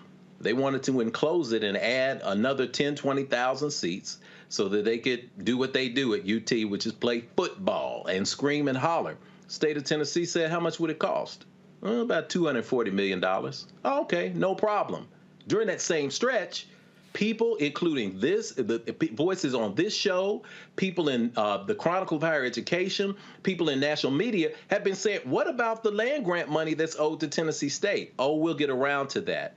I will say, though, that the combined voices that we've seen on programs like these put the public pressure in place that was necessary to force the state of Tennessee to begin doling out this money. And while we are in affirmation, it is an affirmation of a confirmation of what is owed as opposed to a celebration. So we're not ready to get all up in our feelings and celebrate, because it's as if somebody borrowed $10,000 from you 10 years ago and didn't pay it back. And then they show up with the money. Oh, you're not going to turn a backflip. You're going to say, man, you okay, great. You owed me this. Good. Now what's next? So for those of us who've been following HBCUs, the key now is to make sure that we are ever mindful. It's time for us to stay vigilant, because once money begins to be released, as it started to be released back in July in this year's fiscal budget, we have to make sure that this doesn't happen again, because if we don't stay on the wall, if we don't stay focused on the money, if we don't stay focused on the resources and keep amplifying those voices, what is going to happen? Another 50-year gap holding back money occurs. So, Greg, today, the Alpha fraternity had their luncheon at the Renaissance Hotel, and I was a keynote speaker. Folks, if you missed it, go to the Black Star Network app, go to our YouTube channel. You can actually see the program. You can see my speech. And I started my speech this way. I said, turn to the person to your left or to your right and ask them, you ran the yard, but who's running your city? And what I was getting at, and what was the thesis of my speech, was that we have all of this black institutional, organizational infrastructure that I believe is not being properly deployed. So when I see what's happening there at Tennessee State, the first thing that comes to my mind, and if these things have happened, y'all let me know. Please show me where there has been, well, first of all, I know it ain't happened, but please show me the Jetta 6 size rally that civil rights leaders, D9 leaders, Divine Nine, Prince Hall, and see, this is the other mistake that black people make. We love talking about what the frats and sororities are not doing, but let me go ahead and extend it. Where's Prince Hall Masons? Where's Eastern Star? Where are the links? I need to understand when was the 50,000 people rally at the state capitol saying, where the money? See, I keep coming back to that, Greg, because we cannot continue to say, well, you know, it's a shame these things happen. We know we got to yell, holler, scream, cuss folk out, but what I don't understand is where's the Tennessee State Conference and NAACP? Derek Johnson, where are you? Mark Morial, Sharpton, I can go down the line. See, to me, it should be, we go to Tennessee and get that money. We go to North Carolina and get that money. Absolutely. We go to Texas and get that money. It shouldn't be the lawyers have to take 13 years to get the money in Maryland. Yes. Yes. Well, Roland, I mean, you know, it's difficult because this is a symptom of a much deeper problem. Higher education costs have skyrocketed. The public HBCUs are definitely a lot cheaper than the private ones. But the simple fact of the matter is that in Tennessee, as in so many places in the United States, the shift now has been toward two-year colleges, toward dual enrollment programs and advanced credit programs at the high school level. And then part of that is to try to work around the skyrocketing costs of higher education. Now, when you talked earlier about the students who just won't be satisfied when they come to an HBCU and they don't have the same amenities that they might have, say, right up the road at Middle Tennessee State University, which was created in part so that Middle Tennessee could have a university that wasn't run by black people. Of course, Tennessee State comes a few years later. What you see is that a lot of black folk now, like those students, aren't really thinking like they are part of a community, which would trigger kind of activism. All those lawsuits you talked about, our friend Alvin Chambliss in Ayers versus Fordyce, which goes back to 1975, the Geyer case in Tennessee with Tennessee State that goes back to the late 60s, the Knight versus Alabama case from 1981 with Alabama State and Alabama A&M. You know, that was a generation, maybe even the last generation, of black professionals who saw themselves as going into their professions literally to represent and fight for our communities. So what are we faced with now? The state of Tennessee is so incredibly gerrymandered that there will be no legislature movement unless there are mass movements, as you say, in the streets. And there should be pressure put on by all the so-called black professionals, whether they be in fraternities and sororities, Masons, Eastern Stars, church folk, however you name it. They would have to actually look backward to when generations of folk in those positions did exercise their strength. We have more elected officials now than we've had at any time in American history, and they seem to be less effectual. That, in part, is because having lifted the veil of apartheid and Jim Crow in this country, it seems that this community, this black community we have, is continuing to dissolve. And I think what Derek Johnson, if they're going to file a Title VI claim in Mississippi to deal with this water issue, they can certainly follow Alvin Chambliss and file a Title VI the way they did in Ayers versus Fordyce to address the effects of past discrimination. That's the kind of lawsuit that lawyers in Tennessee need to reinvigorate themselves and pursue, even as folk get out in the street. See, the thing that, and it was interesting because, you know, when I started in the there was people, they were in the room, they were like, ooh. I was like, well, let me be real clear. If y'all thought I was coming here and was not going to make y'all a little uncomfortable, then y'all should have invited somebody else because I'm not interested being here at CBC and folk patting ourselves on our backs and somehow just being all happy. I talk about MLK's book, Where Do We Go From Here, Chaos of Community, all the time because he lays out what is necessary. And in that particular book, he says this, and I think it ties directly into how do we get the money. And yes, this is my actual copy, which is why you see the highlighted portions. He said there are already structured forces in the Negro community that can serve as the basis for building a powerful united front. The Negro Church, the Negro Press, the Negro fraternities and sororities, and Negro professional associations. But this is the line which I think is most important. King wrote, "We must admit that these forces have never given their full resources to the cause of Negro liberation. There are still too many Negro churches that are so absorbed in a future good over yonder that they condition their members to adjust to the present evils over here. Too many Negro newspapers have veered away from their traditional role as protest organs, agitating for social change, and have turned to the sensational and the conservative in place of the substantive and the militant.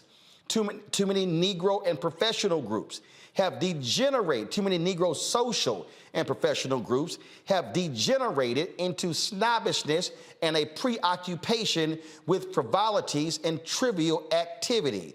But the failures of the past must not be an excuse for the inaction of the present and the future. These groups must be mobilized and motivated." That right there is what I'm talking about here.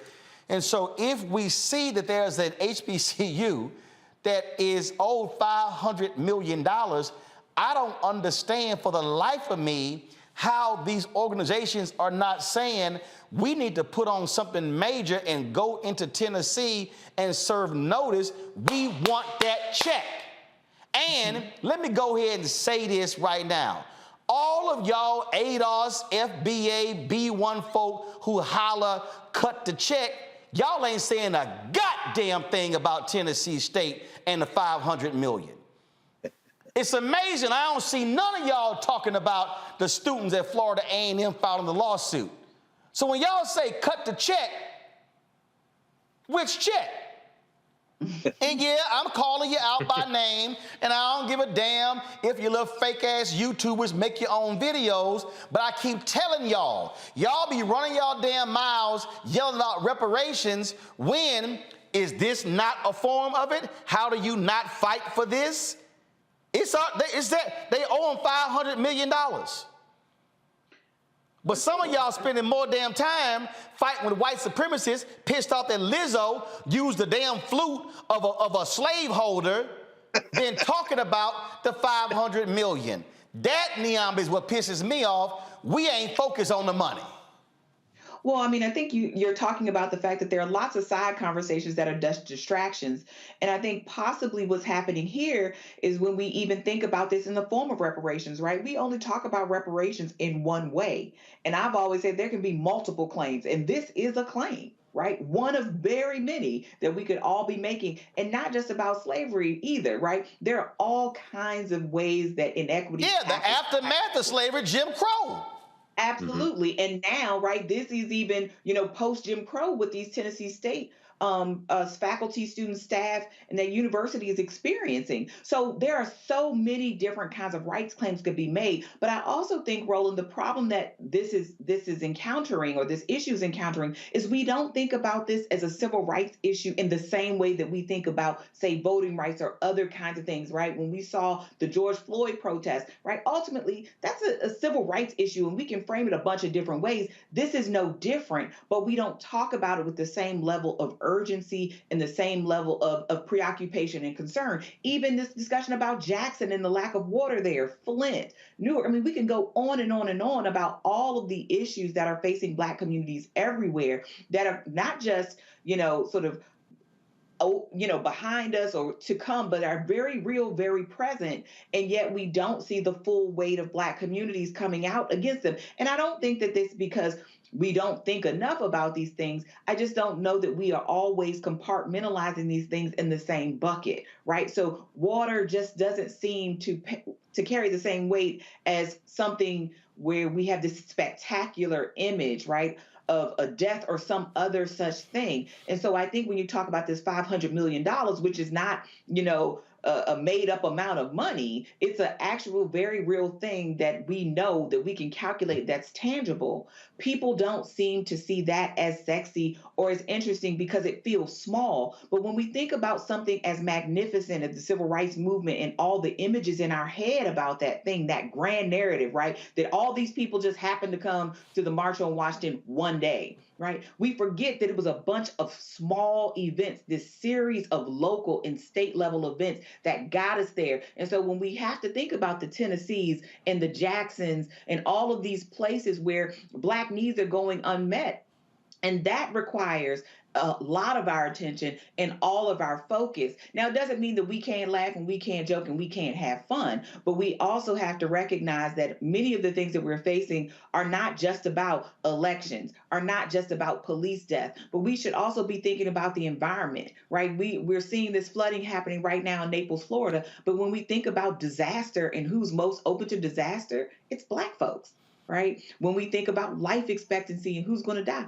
it's us. When we're thinking about who is going into debt to get an education to still make less than most of our counterparts who are white, even the ones without college educations, it's us. So there are lots of issues that we just don't see in this pantheon of being about our rights and rights claims that I think that's why it's sort of short-circuiting that activism and that effort that we talk about. And then just the fact that people sometimes don't want to do anything, in part because they feel overwhelmed.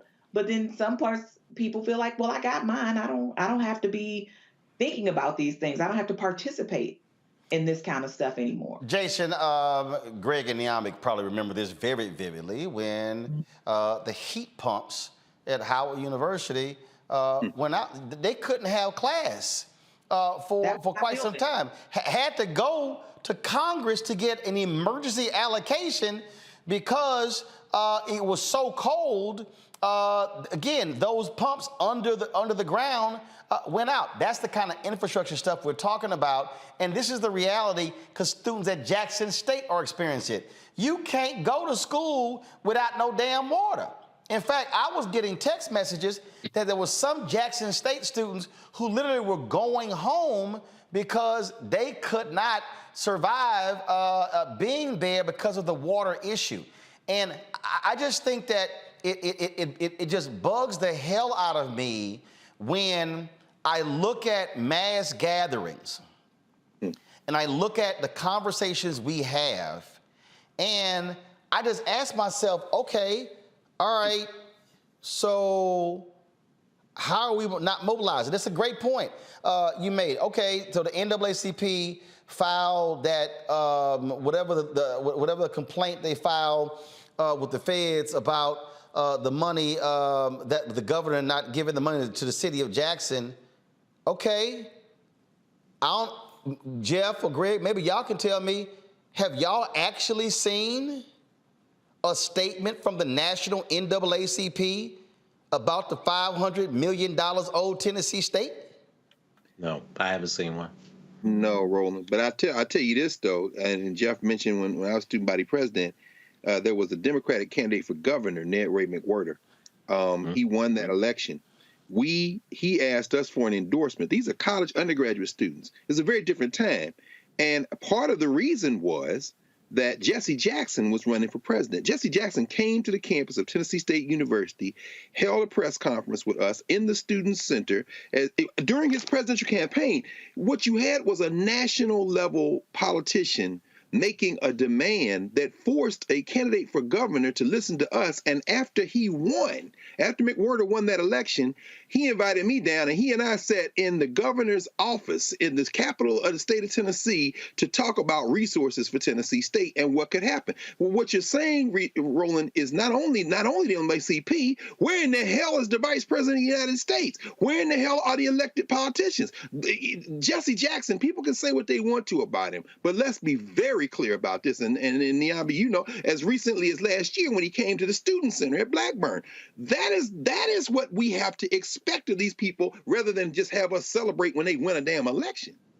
Absolutely. Jason, what this requires is what Greg just talked about, is how you marshal your forces to bring attention. So when Reverend Barber and the Poor People's Campaign and others went to Jackson, you brought attention on Jackson. Okay, that was Monday. Okay, what's next? For me, it's the what's next. Why? For me, when it comes to this show, same thing. We're going to keep putting attention on this thing. It was amazing, all the black people. It was amazing, all the black people. I'm talking a bunch of y'all watching the show right now. Y'all had a whole lot to say when a white comptroller of Tennessee took over the finances of that small black town. Mm-hmm. In fact, if I check my numbers, that town may be smaller than the student population at Tennessee State. But a whole bunch of folk had a whole lot to say. I mean, they would tweet me like crazy. Roland, you got to have this on your show. I ain't seen none of those tweets saying, where the 500 million? See, Jason, that's what bothers me, when our energy is so high on that Tennessee story, but we ain't saying nothing about the 500 million for Tennessee State. Well, I'm gonna do a quick plug for Roland Martin Unfiltered and say that this is probably a story that I would have missed. I wouldn't have heard about this. I heard about what was going on in Maryland because I'm in Maryland. But I think a lot of us are actually missing the stories. When I look at the link that I read this from, it wasn't a big national news outlet. This is what makes Roland Martin Unfiltered and Black-owned media so important, is that it brings it to the fore, and maybe and hopefully some people who are have big followings will start to push it out there. They'll actually get some mobilization and some action. It's funny because, to me, when I think about a couple of years ago when I was debating, the Trump people, they would always say Trump funded HBCUs. He gave Damn lie. Damn lie. That's a lie. But here you are, you have one HBCU out of 107, right? And they are owed double the amount that he's talking about funding them with. They are owed $500 million just themselves. And again, I know I've seen what's happened at Howard University all the time when their students aren't getting their financial aid. I had cousins that went to Howard University, and the circumstances within their dorms were atrocious. And this is Howard University. This is probably the most well-known HBCU.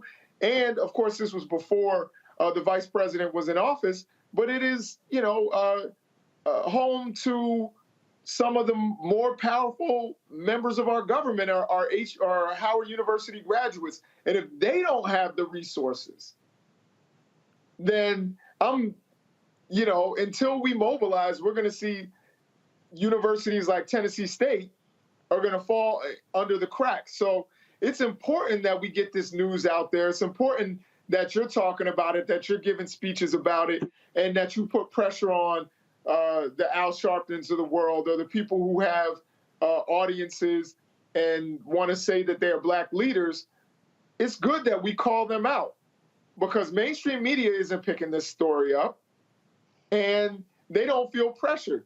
But of course, I think something that Niambi was saying actually made a lot of sense. We are putting out a lot of fires at once. I find water to be one of the biggest ones, because everybody needs water to drink, to bathe, to do all the necessities that we need in life. So I think I look at a water crisis just like I look at somebody being killed by the police, and maybe even more, because it's actually you can't actually play it off as affecting one person or a few people. It's something that affects an entire community. And I think that it's important that we don't let these things slip through the cracks. These are our youth. This is the next generation. We have to actually push our elected officials. And again, it needs to be part of a larger Black agenda that goes before the President of the United States, the governor of each state, as Dr. Carr was just talking about. We need to actually leverage this. And I understand that a lot of Democrats go around and they say, well, you don't have a choice. You either vote for me or you vote for a Republican. We need to be like, look, we'll primary you. We'll put up another candidate. You know, we're willing to actually primary you, even if you're an incumbent. And, you know, I think that we need to start playing hardball to get exactly what it is we want. As we just said in the last segment, Republicans stay playing hardball. They play hardball with their own. We saw the Tea Party movement. They primaried their own. You know, we see what the Trump movement does when somebody disagrees with Trump. No. But here's the whole deal, though, Jason. I get that in terms of targeting politicians. I totally understand that. But what I'm talking about here is, and the reason I want to separate the two, I want to separate them for a reason. I want to separate them for a reason because what I'm talking about is what is the purpose of having vertical and horizontal infrastructure and it's untapped and it's unused. So again, this is just sort of how I look at it. And maybe, Jeff, I'm the crazy one. Maybe I've spent way too much time studying Black organizations, studying mobilization, studying how movements were created to understand that when all of a sudden, and I'm not even saying all these groups do this every single day. What I'm like, I literally just for everybody to understand, I just sent a text message to 18 civil rights leaders and pastors saying, where in the hell y'all at on this Tennessee money? Where y'all at? Because if all of a sudden it's, yo, next month, we going to Tennessee for the 500 million. January, we going here. February, we going here. That doesn't take away from what you're doing every single day. What I'm saying is, now all of a sudden, you've got to have that level or that sense of urgency, and because guess what? Then the cameras follow. Then all of a sudden it becomes a story. Every Black person who keep texting me, why the media ain't talking about Brett Favre? How y'all want to talk about, and I ain't got we discussed it. Brett Favre took $8 million from poor people in Mississippi. This is $500 million, y'all. But we got more energy on this white quarterback in Mississippi for $8 million than $500 million for Black kids. That, to me, Greg, is like, hey, smack yourself upside the head and say, how much time are you spending on the $8 million versus the $500 million? Well, you know, there's a reason why, Roland, and it reveals priorities. It reveals our priorities. We've heard this a lot on the show, and, you know, Greg and I's parents always said that line, when you open your mouth, you put your brains on display. You absolutely show where you're coming from, you show your mentality, and you show your background and your history when your actions are present. I've been sitting here thinking, and it's been going back and forth in my mind in a powerful way, because this piggybacks on what Brother Jason and Niambi and Dr. Greg were saying, what you've been saying this entire time. I asked, the question that came up in my mind is, what is sexy for protest? It's sexy to jump on Brett Favre. It's sexy to talk about Jackson, Mississippi, in terms of getting a lot of people to talk. It's sexy to show up at a protest and make a lot of noise if you can get on television and you can find a way to find a self-interest in that. What do I mean by that? When I was training leadership organizers and leadership developers and community organizers, I was telling them one thing. People operate out of one urge. It's self-interest. And that can be altruistic. It can be, hey, I see people who look like me. I have empathy in my heart because I'm struggling and I want to pour into that. It can also be, I just need to get my light bill paid. It can be somebody broke in my car. Whatever it is, you've got to find that point of self-interest. We're living in a world right now where self-interest is about likes that you can generate on the internet. It's about followers that you can get. There you go. And it's about, honestly, especially with the younger generation, we have to build this bridge more. Everyone wants to be an activist. I removed the word activist from every bio I had because I got tired of seeing everybody who had thumbs saying I'm an activist. I changed that into actionist because for 30 years, I've built institutions.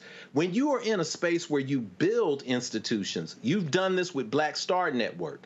You have built an institution that is independent. When you run independent institutions, you think differently. When you have not been in a space where you have run a free, independent institution, you're thinking about, in the case of Tennessee State, how do I keep my job?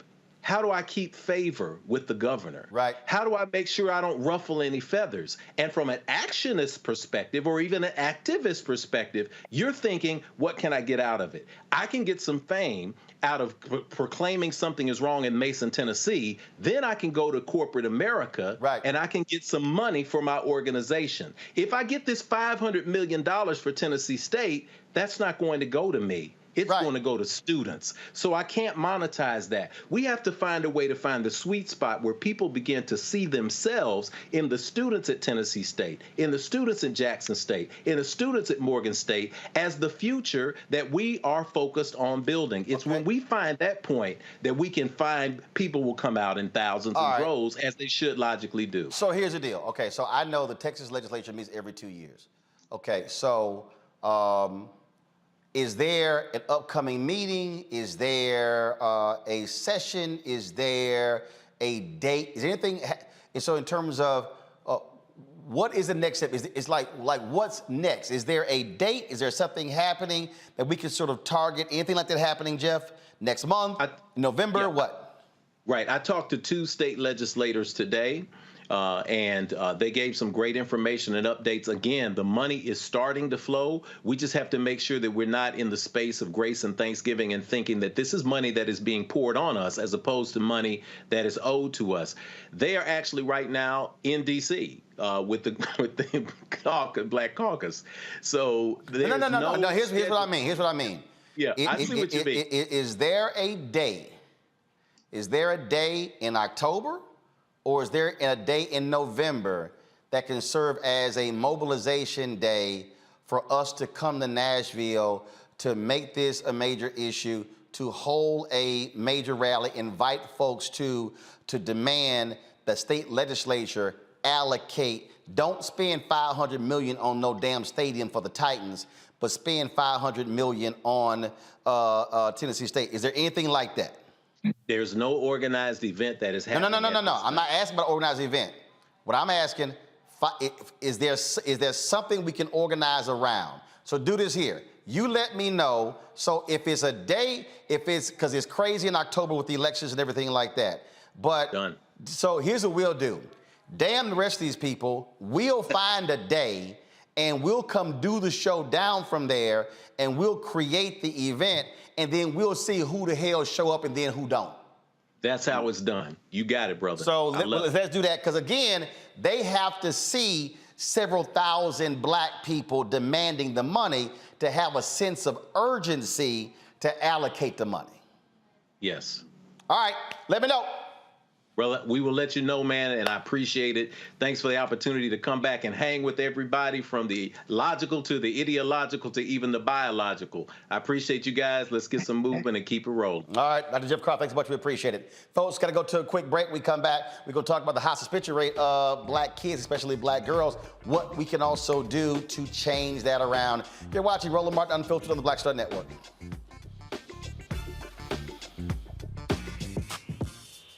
When we invest in ourselves, our glow, our vision, our vibe, we all shine. Together, we are Black beyond measure. I've always said this, rather than to continue to fight for a fair piece of the pie and the equal slice of the pie, I want my hand on the knife that cuts the pie. And to that extent, who bakes the pie and who puts it in? And that's one of the things that got me involved in going into politics in the first instance. I'm tired of people making decisions for me. Right. And mine. I want to be a part of that decision-making process. And luckily, it has paid off in terms of seeing the progress that many people in America have made, particularly people of color. One thing bothers me now that we seem to be losing that. Right. By saying that we've got to be more concerned with other people than those people who were here. We built America.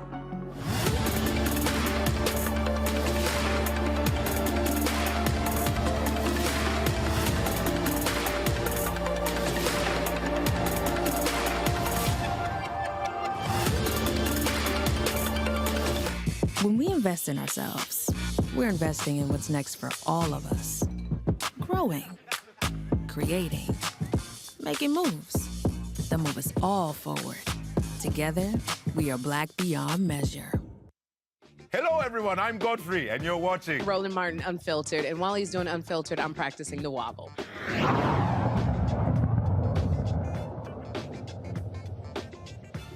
Water crisis in Jackson, Mississippi, folks, is not over. Things are getting better, but remember, as we said before, they still have long-term issues happening there. Now we are seeing stories where the current governor was proud of the fact that he was state treasurer. He bragged about not sending money to Jackson, Mississippi for the purpose of infrastructure. Joining us right now is the mayor of Jackson, Chokwe Lumumba. Glad to have you back on the show, Mayor Lumumba. I mean, first of all, you had this man touting how he was happy not to be in Jackson, giving a speech somewhere. Now we have him on record as bragging how he kept money from coming to your city. Yeah. Well, I think that it's all part and parcel of a larger narrative that we've been trying to speak to. Not only have we been talking about plans that have been issued by every administration, my predecessors included, but them suggesting that there is no plan, only for us to produce what has been present and what has been communicated. And so what is evident is that it hasn't been a lack of planning as it has been a lack of political will to support the city of Jackson. And often what you find from state leadership is that the way that they grow their profile, the way that they gain acclaim in the state of Mississippi is to suggest their disfavor or their distaste for the city of Jackson. And so that is why we've been going at the better part of more than 6 years in my administration and many decades from prior administrations, trying to account for our various needs. Account for the environmental justice issues that have been tragically bestowed upon our residents. And so this is what it is to live in a majority Black city in the state of Mississippi. This is what it is to live in a Democratic stronghold within the state of Mississippi. And that particular point there, it is by design. We're going to starve it. You see it right now where you have these Republican governors who would say, oh, we're going to screw over you Democratic cities. We're not going to sit here and provide anything for you. And really what they're saying is we're going to screw over you majority Black cities. And that is why it's important that our communication is sound, that we are speaking directly to our residents and they understand, not allowing someone to come in after decades of neglect and portray an image of a savior. That they're saving the city of Jackson when they've always had a responsibility to Jackson. That's one. And then it's two, that we communicate early and often with our residents. So in the midst of crisis, we're not reaching for a solution, which is also ultimately more devastating than the place that we already find our people. This is in the way of different paths forward that are being suggested, in the way of the state attempting to take over the system, attempting to regionalize the system, which is just another way of saying the same. It is a distinction without a difference. Putting in the hands of people who have failed to fund us, failed to support us, who have choked us out, as you have said, putting in their hands our system that allows them to exploit us even further. So right now, there are people, I've seen people sending trucks down, still sending water down. As of today, what is the state? Has clean water been returned to all the citizens in Jackson? Where do you stand today? Yes. So pressure has been restored. The boil water notice has been lifted. Outside of specific instances around a property or two that may have a challenge of a broken pipe that has now been fixed and they are under a boil water notice because of that break. The city of Jackson has been given the okay from the state health department, and we do believe that we are producing clean water. I do want to address, there has been a package on multiple national networks of brown water coming out of a tap. I do want to make certain that we know that while Jackson has significant challenges with our water distribution system, while these challenges need to be invested in, that is not indicative of the Jackson experience. That particular property has been researched, and there was an issue specific to that property. And so that is not customary of the city of Jackson. And while we want people to know the severity of our circumstance, we don't want to mislead them that is the type of thing that our residents are seeing each and every day. And in terms of the latest from the federal government, when it comes to trying to force your governor to provide resources to Mississippi, have you also seen any movement from other state legislators? Have they shown that they give a damn about what's happening in Jackson, or they're following the lead of what people in your state call tater tot? I did crack up laughing just seeing that tweet somebody sent out. Yeah, well, I think that it's imperative that we make sure that everybody who has responsibility here is working in tune with the desires of our residents, and so that is an ongoing process. I'll just say that. Well, I bet you if Jackson residents started withholding their sales tax money, the rest of these broke folks around the state would start paying attention. Absolutely. But I believe in a school of thought that was similar to how my mother treated me as a young child growing up. My mother not only used various forms of discipline, she also used the power of persuasion through embarrassment to make certain that I performed as she knew that I could. And so I'm not above embarrassing those that are not in line with the objectives of my residents. And that's why I speak to those things. With respect to the federal government, I do believe that there is a sincere and sole desire to make sure that they help provide the residents of Jackson dependable water. To that extent, I have been talking extensively with the administrator of the EPA, Regan, and a number of other federal officials. And I do believe that they are the best path forward for the city of Jackson to work with. And that is underway as we speak. All right, Mayor Lumumba, we appreciate you joining us. Give us this update. Anything else happen in the future, let us know. We'll have you back on. Always appreciate you, my brother. Thank you. Thanks a bunch. I appreciate it.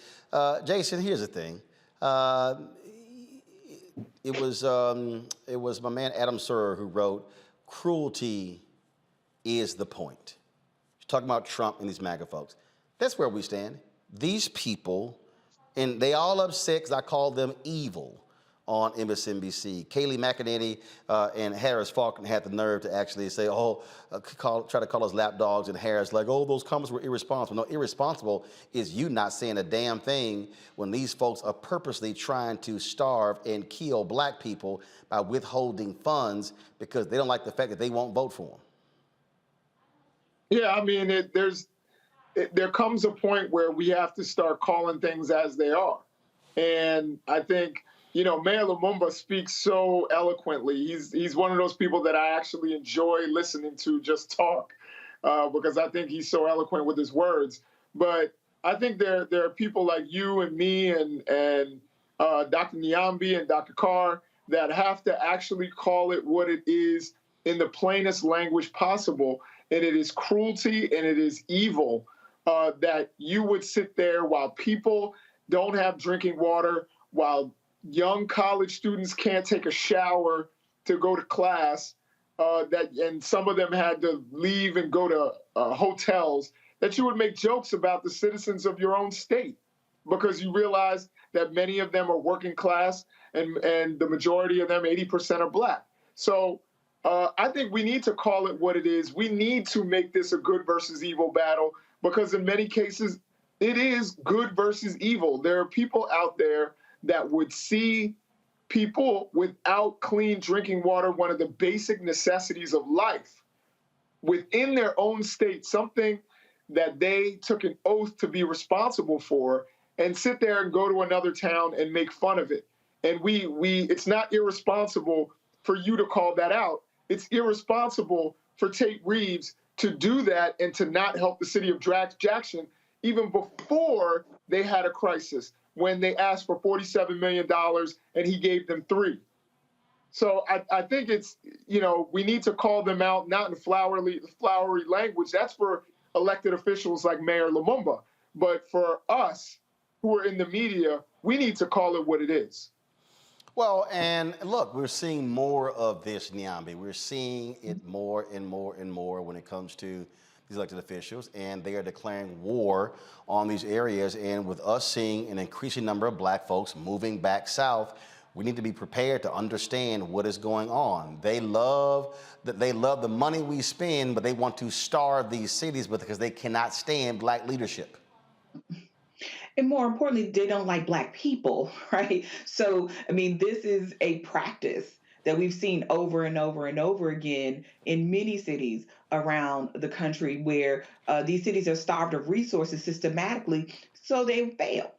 And so they're not conducive to life. I think it's rich that this is the party that calls itself pro-life and yet wants to do nothing to sustain life unless it's white life, quite frankly. And so what we see here in Jackson is this callous disregard for the people of that city. And that's been ongoing. It didn't start this year. It's been that way for a very long time. And people knew this. As early at the turn of the century, people were saying Jackson will not be able to sustain its water system. And yet time marched on. And as that city became Blacker, what did they do? They moved resources out of the city. They put them into the suburbs around it. And of course, we can talk about the waning tax base of the city itself, but the state has a responsibility to the citizens of Jackson, not just the mayor. And when we look at the fact that Mississippi takes more money from the federal government than 47 other states, or I'm sorry, they're the third highest, so that's 40 some other states after them.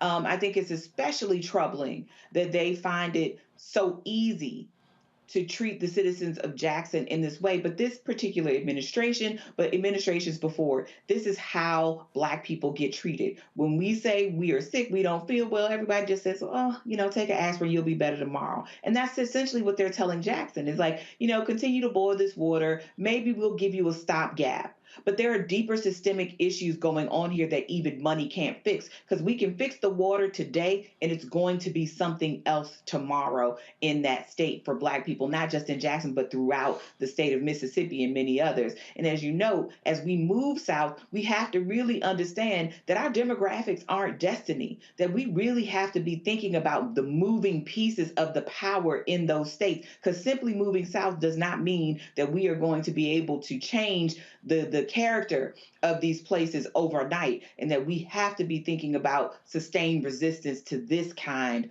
of bigotry, hatred, and all-out failure and reckless disregard for Black life. Greg? Absolutely. I couldn't agree more. And it's interesting you say that, Dr. Carter, because we can preview what might happen. We look at South Africa, for example, where extreme inequality is there. And the old saying in South Africa, when the white folks gave over political control, they said, you can wear the crown, but we're going to keep the jewels. So the extreme poverty there in South Africa, or you can go the Zimbabwe route, where, let's just take this land. But then there's political corruption and everything in Robert Mugabe's administration, and the thing ends up in a disaster. Jackson, perhaps we see a preview, possibly in some ways, with Atlanta. It's a different age, of course, but when Maynard Jackson built that airport, them white boys was mad as hell. And when he said 30% of the people who build what became Hartsfield-Jackson Airport going to be Black. 1973, Black people were getting 0.0012% of all city contracts. Break it down. 0.0012. That's right. I ain't no math person, but damn, that ain't a lot. But that's the point. I think what we saw there, of course, it creates a kind of black bourgeoisie and petty bourgeoisie that isn't, as you say, Niambi, demography isn't necessarily destiny, because we know if anybody, I just came back from Atlanta, anybody been to Atlanta know it's a tale of north of Atlanta and south of Atlanta. You know, the Cobb County Crackers, the Atlanta Braves moved out of downtown Atlanta in north, and then you go south and it's black. And of course, if Kasim Reed had won the mayor's election, he was talking about perhaps even entertaining letting Buckhead secede. In other words, so just because you black doesn't mean that you don't play in. And anybody who's seen that damn spaceship Mercedes-Benz dome that tried to eat the Atlanta University Center understands that just because you black doesn't mean that you won't cave. Now, I said all that to say this. You know, one thing, I've known Chokwe Antar Lumumba for a long time, he and his sister. I knew his father and his mother, but his father particularly very well. I agree with you, Doc. When you hear Chokwe, as Brother Jason said, he has to speak a certain way. But it's right behind his teeth. See, because he come from a family where they say freedom. Oh, yeah. You understand? And so it's killed. But one of the things I love about Chokwe Lumumba is that you can see the growth. I mean, it wasn't like he was behind the curve anyway when he lost the election the first time to a hand-picked black candidate of white power structure. But he has continued to develop his language. And certainly when he said, I'm talking to the EPA administrator, Michael Reagan, they probably going to try to loose holy hell on that punk governor and that punk legislature. But I'll end with this. While Brett Favre is stealing, and you talked about it earlier, of course, sports is religion in the South. And so, Brittany Griner is sitting in jail in Russia, and her ex-coach at Baylor won't open her mouth at LSU. And I'm watching young people on social media say, hey, young girls, do y'all see this right here? She won't cape for her. Maybe you shouldn't go to LSU. Well, guess what? Deion Sanders today said that this is a case of discrimination. This is a case of equality. Prime don't like talking like that. But if that football coach keeps talking like that in Jackson, and you keep this up, Roland, I think what you said earlier with Tennessee State applies here. This is a morality play, just like we heard. And you cannot get through to a white nationalist who is determined to run this thing into the ground. You got to break his back. Tate Reeves' back, his political back must be broken. Chokwe can't say that. But the more of us, I agree with you, Doc, the more of us who say that, you can empower him to do that. But by the way, I should say one other thing. Go back and look at y'all, if y'all haven't seen it, look at that interview that the mayor of Jackson did with Roland Martin a couple of weeks ago. Because Roland, when you all walk piece by piece of how they've starved Jackson, I didn't know, for example, that Jackson State doesn't have its own independent water system, and that in Jackson, Mississippi, the state has built independent water systems for state control. That is indefensible, because Jackson State is a state institution. I didn't know any of that. Everybody should go back and look at that interview. That really tells you a great deal. All right, folks, got to go to the break. We come back, we'll talk about the suspension of black students in the schools and what one organization is doing to try to stop it from happening. You're watching Roland Martin Unfiltered on the Black Star Network. Download the app, Apple phone, Android phone, Apple TV, Android TV, Roku, Amazon Fire TV, Xbox One, Samsung Smart TV. You can also, of course, join our Bring the Funk fan club. Your dollars make it possible for us to do what we do. Send a check and money order to P.O. Box 57196, Washington, D.C. 20037-0196. Cash App, $RM Unfiltered. PayPal, R Martin Unfiltered. Venmo is RM Unfiltered. Zelle, Roland at RolandSMartin.com. Roland at RolandMartinUnfiltered.com. We'll be right back.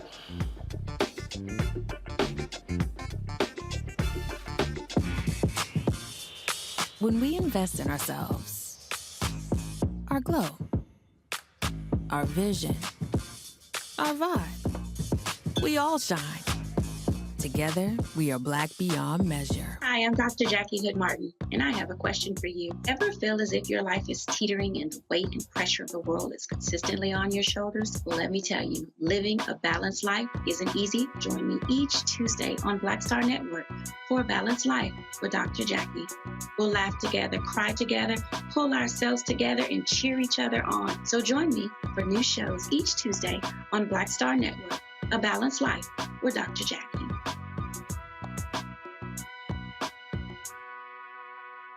When we invest in ourselves, we all shine. Together, we are Black beyond measure. Yo, it's your man Deion Cole from Blackish, and you're watching Roland Martin, Unfiltered. Stay woke.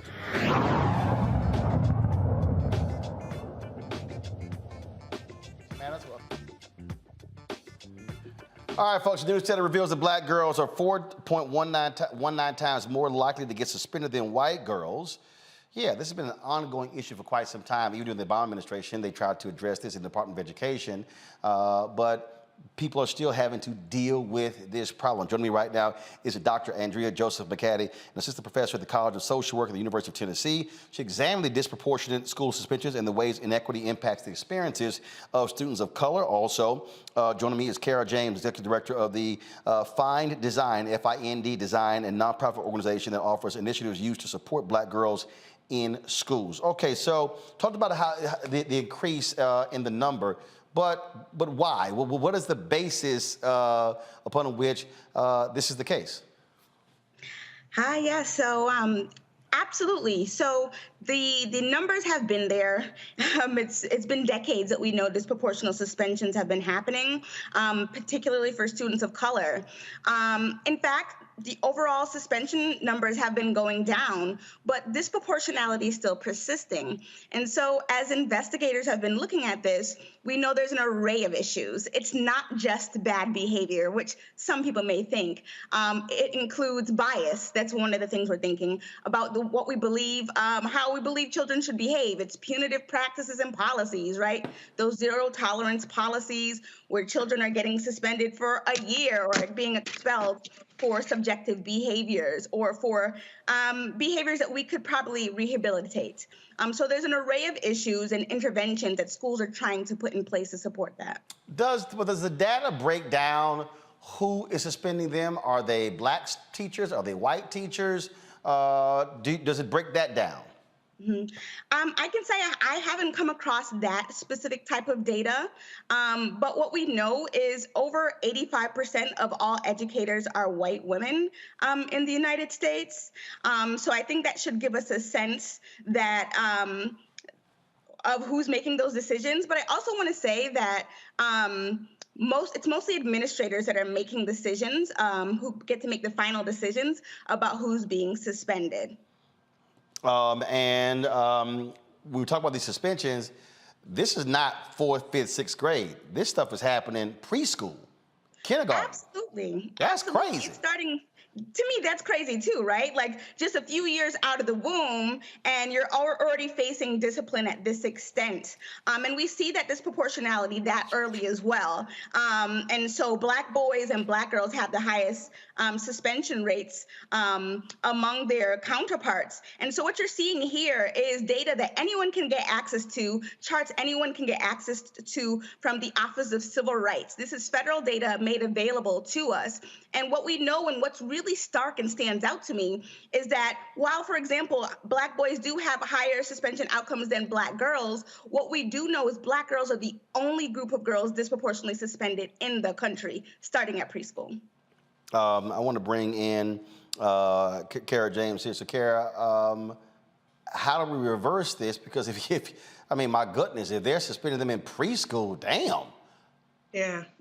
And first of all, a deep bow of honor and gratitude for being in this space and bringing light to this challenge. At the Find Design, first of all, we want to be intentional about servicing our girls. Like you talked about, we have to provide a space to grieve the loss of humanity for just showing emotions as they're being adultified and criminalized in this system.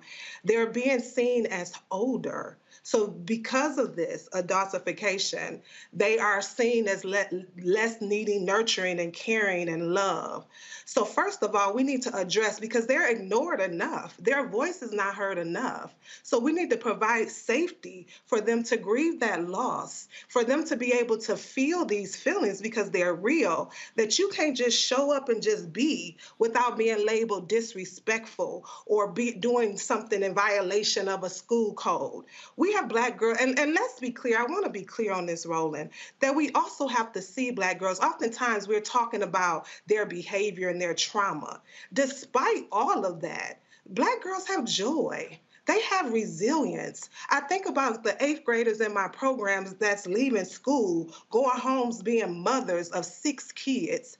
And so cooking meals, giving baths at 13 years old, you have to have strategy for that, compassion for that, organizational skills for that. We're not seeing that. We're seeing, I don't know how I can cuss on this show, but what we're seeing is them showing up. Oh, no, cussing allowed. Normally Reese's on here on Thursday, so we would have heard at least 45 MFs by now. Okay, so I wanted to drop it, but I'm like, but I mean, let's be real. I'm hearing suspensions and discipline because they're showing up after this type of evening, being questioned about a pencil, being questioned about going to sleep at their desk, being questioned about being tired. And so for number one, before we can tap into anything in our organization, we're making sure that they are presented with safety, that we're building their trust, for us to be allowing them, their voices to be centered. Because as we address some of these disparities, we need to make sure that we are speaking in truth of their experiences. Oftentimes, we want to jump in and they're not on the forefront of these conversations. We need to be bringing them to the conversations, allowing people to see the experiences, and also addressing the implicit biases and perceptions that is causing these challenges to happen in the first place. Let's see here. Jason Niambi. Niambi, I'll start with you. Questions for our guest. Yeah, so thank you, Dr. Caddy, for that research. Are you finding that how these young girls are responding to these behaviors? Are they becoming less interested in school? Are they moving toward other institutions that affirm them? Like, what does this kind of discipline do to these young girls? Yeah, absolutely.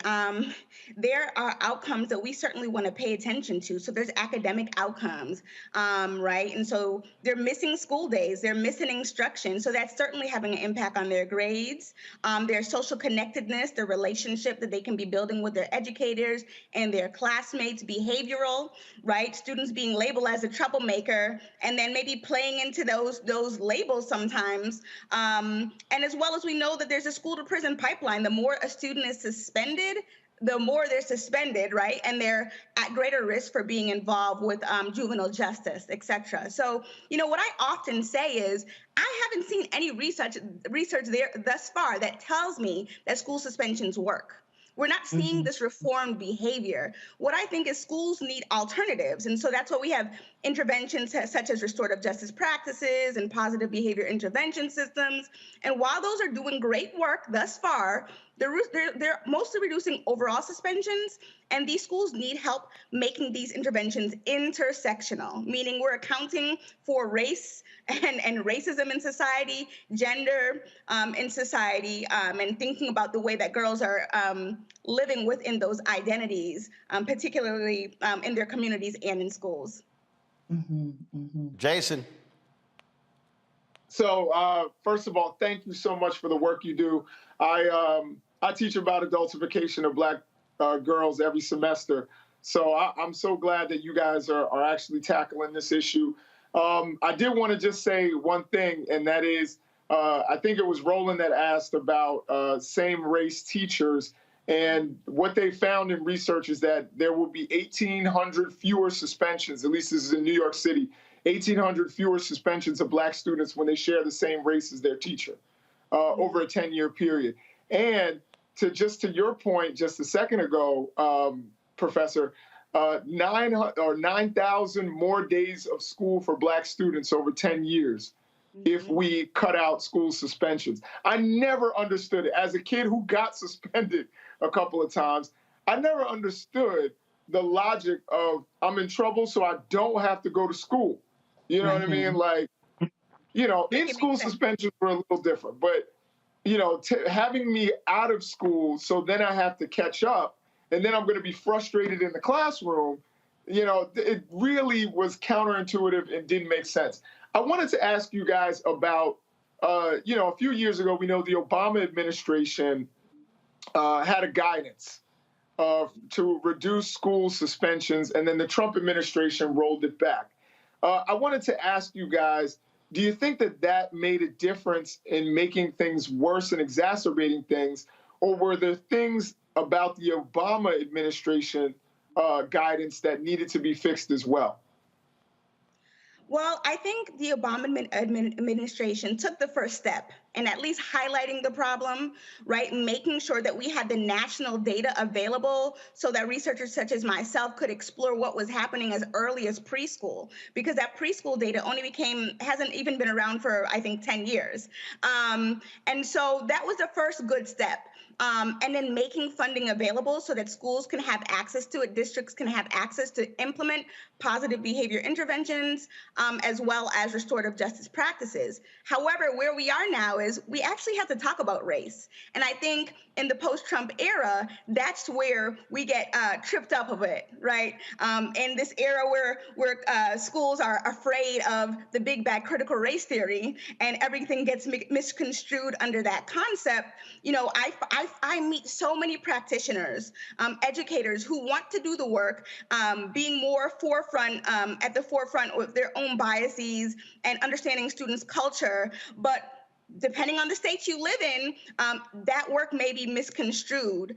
So what I would say is schools are still trying to do the work. They need the support. And I think some of the most beautiful models I have seen, for example, are of Gwen's girls in Pittsburgh, Pennsylvania, that are working in partnership with school districts to provide programs with stakeholders in the mayor's office, in the state, with the juvenile justice department.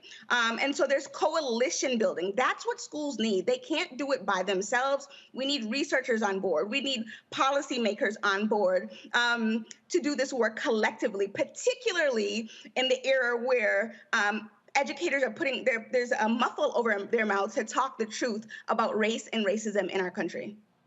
All right. First of all, if people are looking for information, they're looking for some resources, where should they go? Right. So, well, Kara can tell you more about the Fine Design. Yeah, well, hey, they can definitely come to the Fine Design, www.thefinedesign.org. We are on every major platform that is out there. We really, again, as Dr. Joseph alluded to, this is a collective issue. This is not a Black girl problem. This is a collective problem. And until we can make sure that Black girls matter, we are going to struggle. We know the central role that Black women and girls play in the family and in the community. When you look at several majority of marches and advocacy, you saw Black women on the forefront. So when we good, hey, the community is good. So check us out. We offer programming specifically for Black and brown girls to make sure they are getting the healing that they're needed. You know, Malcolm X said in 1962, we are the most disrespected, unprotected, and neglected women in America. And regardless of how you feel about the messenger, just the data speaks for itself. It's definitely time for us to acknowledge, make sure that we're aware of our own biases. This is not a white person's issue. This is a systemic issue. Got it. So making sure that we're doing our own work first and that we're seeing, hearing, and protecting Black women. Kara, Andrea, we certainly appreciate it. Thanks a lot. Thank you. Thank you, Niambe, Jason, Dr. Carr. I appreciate y'all being on the panel today as well. Thank you so very much. Always good to see you. Folks, that is it for us. We're going to see you tomorrow right here on Roland Martin Unfiltered.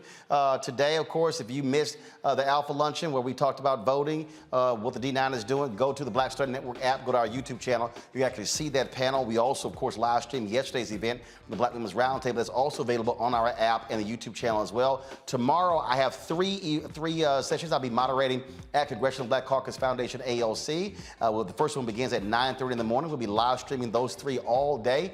Sessions by Congresswoman Terry Sewell, Congressman Hank Johnson, Congressman Andre Carson. So a lot of things happening, and so please check us out. The reason we do this, folks, is because we're doing something nobody else's Black-owned media is doing, and that's very simple. There's no other Black-owned media outlet providing you with a number of live hours of content that we do every single day, specifically targeting African Americans. And so we want you to support us in what we do. Download the Black Star Network app, available on all platforms: Apple phone, Android phone, Apple TV, Android TV, Roku, Amazon Fire TV, Xbox One, Samsung Smart TV, and of course, we also want you to support us, and that is joining our Bring the Funk fan club. We have to get 2,000 folks a month, giving $50 each to raise $100,000 every single month to continue to pay our bills, to pay our staff, the coverage that we're going to be doing. We're going to be hitting the road next month, traveling to Georgia, North Carolina, other places covering the election and the things that are happening there. So your support is critical to allow us to do so. Please support us again by sending your check and money orders to P.O. Box 57196, Washington, D.C. 20037-0196. The Cash App is $RM Unfiltered. PayPal is R Martin Unfiltered. Venmo is RM Unfiltered. Zelle, Roland at RolandSMartin.com. Roland at RolandMartinUnfiltered.com. That is it, folks. Thank you so very much. I will see y'all tomorrow. You know how we end the show. Holla!